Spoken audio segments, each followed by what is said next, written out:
दोस्तों, जब किसी कंट्री में वॉर या कॉन्फ्लिक्ट होता है ना, तो सबसे पहले इकोनॉमी की बैकबोन टूट जाती है।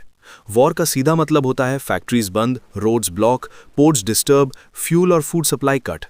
अब जब मार्केट में सामान कम हो जाता है, लेकिन लोगों को खाना, पेट्रोल, मेडिसिन तो चाहिए ही, तो डिमांड सेम रहती है और सप्लाई कम हो जाती है।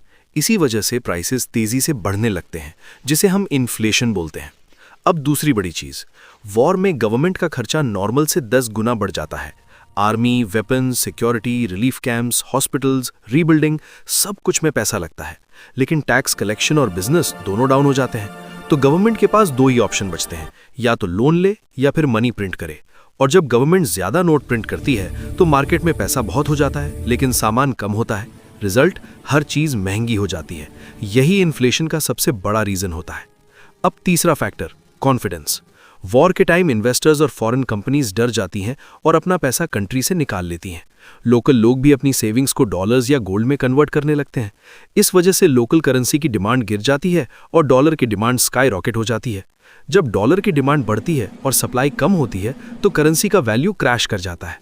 और जैसे ही करेंसी गिरती है, इंपोर्ट्स महंगी हो जाती हैं।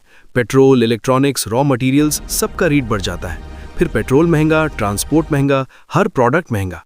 यानी करेंसी फॉल इन्फ्लेशन को और एक्सेलरेट कर देता है।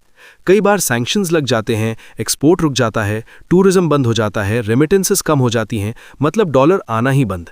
अब कंट्री के पास फॉरेन करेंसी नहीं होती तो वो एसेंशियल्स भी इंपोर्ट नहीं कर पाती और सिचुएशन और ख़राब हो जाती है। इसीलिए वॉर या कॉन्फ्लिक्ट में इन्फ्लेशन आउट ऑफ कंट्रोल हो जाता है और करेंसी इतनी वीक हो जाती है कि लोग उसको यूज़ करना छोड़कर डॉलर या बार्टर सिस्टम पर आ जाते हैं। सिंपल लाइन में, वॉर सप्लाई तोड़ता है, खर्चा बढ़ाता है, पैसा प्रिंट करवाता है, ट्रस्ट गिराता है और करेंसी को कोलैप्स कर देता है।